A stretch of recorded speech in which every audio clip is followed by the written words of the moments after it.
and found this is Amazon too. I think this is going to be perfect. This is like only $15. It's, I think, the absolute perfect size. The head size is decent. It's got this little swivel to it, so we can adjust it. The bracket that mounts on the wall, it looks like it might have a sticky peel and stick on it. I'm not sure what the screws are all about. I'd have to peel this thing apart to know for sure, but I thought I would be just screwing this to the wall. This is just some, this whole thing might be a sticker. I don't know. But this is made out of aluminum. And this is adjustable. So what I was checking is when you combine the tilt of the wall bracket and the tilt of the head, you can get almost a straight down configuration on the shower. It's got this on-off button, which I didn't realize it had when I ordered it. I didn't look that close. And here's your settings for the 3 different flows that it has. It's a little bit of a, not quite so easy to get it into the middle click. You got to kind of lay your finger on it. But I'm really excited, man. I'm going to hook this thing up and give it a test spray here pretty soon. And that's what we're going to go with, man. That's going to be our shower. All right, so I mean, this is just looking too good to be true. I love the idea that the thing doesn't reach the floor. So if we drop it, it's not going to beat itself to death. It'll just yank the hose, which I think can take it. We're going to be putting a 90-degree fitting out of the top here. So this will, instead of being on that little neck, it'll be like that. And I'm cool with that. I'm just screwing this on here for now.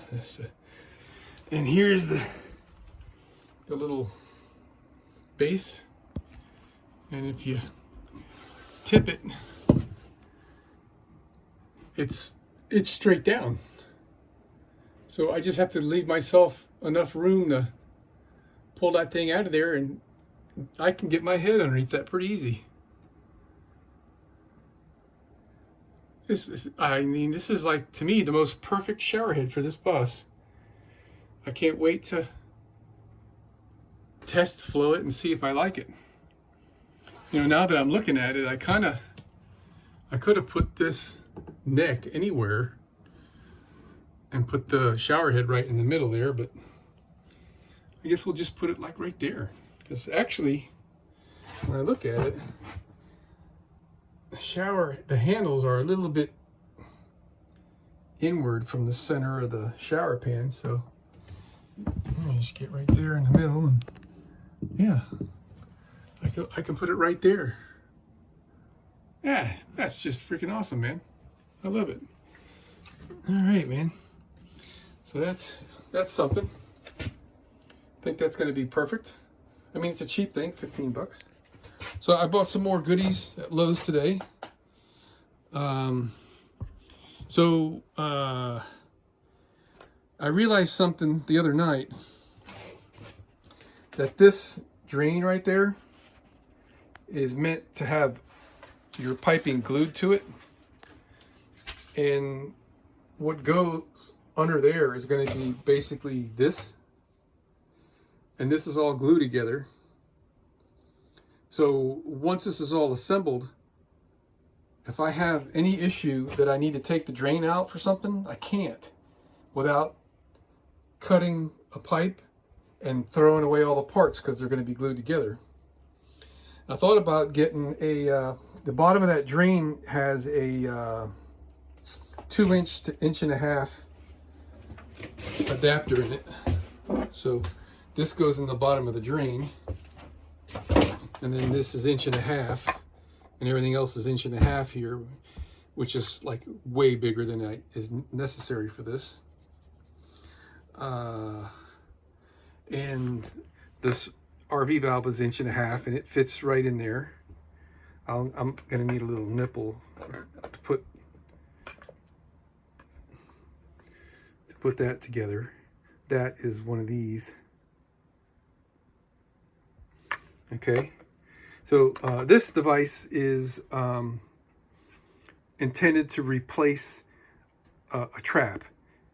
It's strong enough to keep my gases from backing up, and I've checked by blowing through it that it really can't take much pressure, because if I blow through it from this side just with my mouth pressure, that silicone little flapper deal in there starts to blow out this side.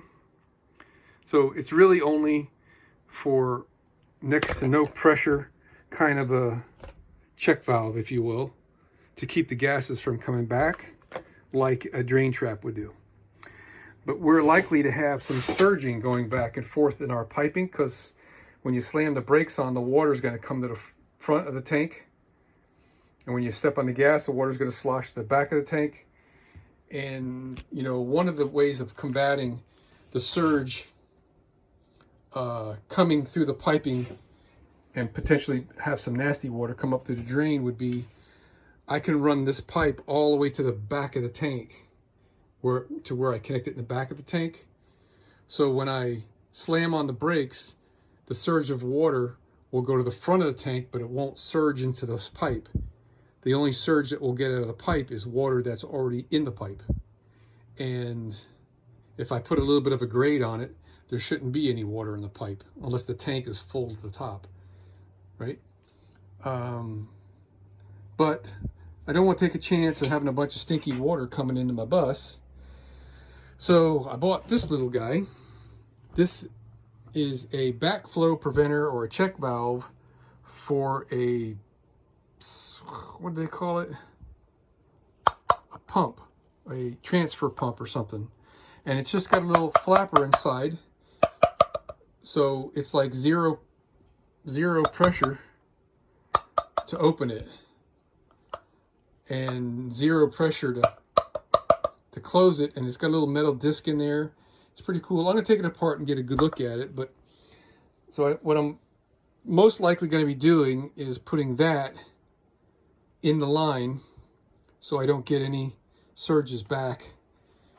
And I wouldn't count on this to be a preventer for keeping the fumes out, because that valve doesn't really seal.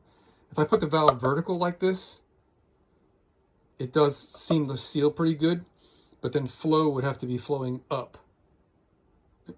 All right. If I put it this way, the valve just kind of hangs open. So I'll have it installed horizontal, and that will very much satisfy the needs that I have. All right, so something else I bought. Now, some of this is not exactly kosher plumbing methodologies here, I'll share with you. But this is designed for 1.5 inches. That's designed for 1.5 inches, so that's all cool. That's a threaded fitting, so I can disassemble and do maintenance. No problem, kind of a thing. This could be disassembled here to do maintenance, no problemo. And this guy's gonna go there. I'll talk about that a little bit more. So this guy is 1.25 inches PVC here, which I don't have 1.25 inches. I got 1.5 inches. And if you take this off, hold on. There, if you take that little guy off, this right here is big enough that you could put this 2-inch little piece of radiator hose looking deal on there. 1.5 inches, I stand corrected. So not knowing exactly what I'm doing here, I probably don't need this, but I bought this. And what's cool about this is from a kitchen sink plumbing, which is 1.5 inches under the sink size, which is for these little compression rings, which is the same as that. So that belongs together like that. Those are made for each other. But if you notice how this is stepped up a little bit, this size will fit in this just perfectly. I'll have to cut off this extra little lip right here and file these little bumps down, but that'll fit right there, so I can connect my check valve. How will I do this? Like this, using this, and all very good, strong, nice quality kind of fittings. And then what's left is I just need to run a pipe from here to my tank, and there's no reason why I can't just use an 1.5-inch pipe to go back to the tank. Just use this. I don't even need this guy. That's awesome. So I've got this line all figured out. So one thing I have yet to figure out, and I'm kind of hemming and hawing back both two different ways on this thing. This is the shower drain, but I've also got, I'm gonna have another line. I'm gonna get rid of the urine tank on this, and I'm gonna plumb that into the same gray water line. And I don't want urine and my shower drain combining. So in all likelihood, I'm gonna put a separate connection to the tank for the urine line. And in all likelihood, I'll probably use another one of these and another one of these. I've been thinking about if I put another T right here, I could tee in another one of these at this point and use just one check valve to keep the surges back. But then I'm going to have urine coming in right here and shower water coming in here, and I could have, you know, pure morning urine sitting in this pipe. And I just feel a little funny about that being right just that little diaphragm away from my shower. And it kind of doesn't matter in one way, is that all this is below grade. So on the one hand, it really wouldn't matter if those fluids mixed. It's not really going to make it back up to the shower. But I'm having a recirculating shower, so when this valve is shut, this right here will hold captive water in it. So, you know, it's easy enough for me to have a separate inlet on the tank, and I'd feel better about it, and that's all that really matters, right? So we're on the way to getting our plumbing figured out. I'm feeling really good about that. And the last thing I bought was this, which I'm surprised it's so cheap. This was 21 bucks. And you know, brass things are like, just to buy a brass 1/2-inch pipe tee is like 12 bucks. And this thing, with all of its machine work it has to it, is 25. I don't get it. But so what I like about this is a few things. One is the thickness of this. This is the grate plus the brass piece is considerably thinner than that. And I like that idea. And the main thing, this is so cool, man. You pry out the little, there's 4 little tangs in there that are holding the grate on. So you would, you know, pry that back right there, and then the grate will come off. I'm calling that the grate, whatever you want to call this piece right here. And you got just a big open hole. This is a tool that they provide you right here. And this tool, you can just about see right there, that little notch. This thing has got like a nut in it. See if I can back it down. Stand by a minute.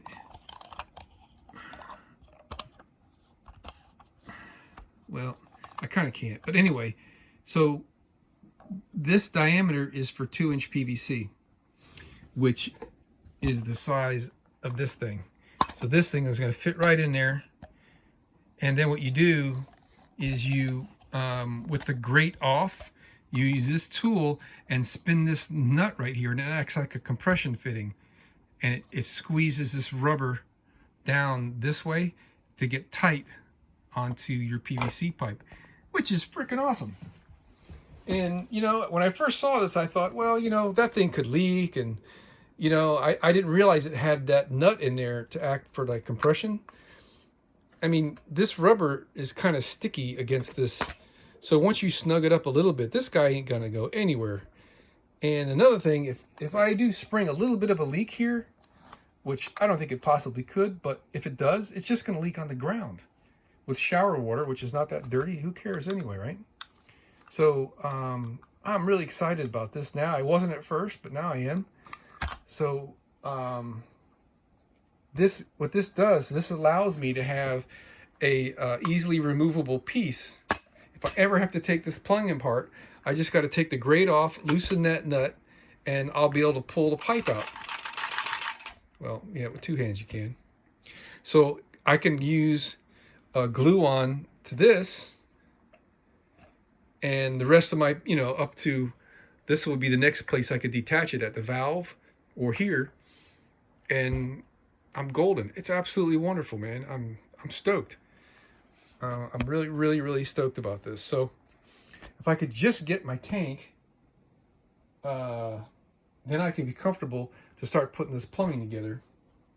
But the tank that I want to get from RecPro, they have production issues because of COVID. They don't have any workers to operate the equipment. So I'm at a standstill. Yeah. Okay, so this is it for the night. I modified this guy, took a leap of faith. I cut the end off. I was going to make a fitting that would go over the round end and put a pin in it, which probably would have been a better idea from the amount of aggravation I went through to do this. But now that this is done, this is pretty sweet. So I cut the end off. The tube in this guy, it unscrews off the mechanism in there. So I pulled the tube out, cut the end off, and there wasn't enough end left on the tube to thread it. So I made a little stainless steel, I guess you'd call it like a nut bushing.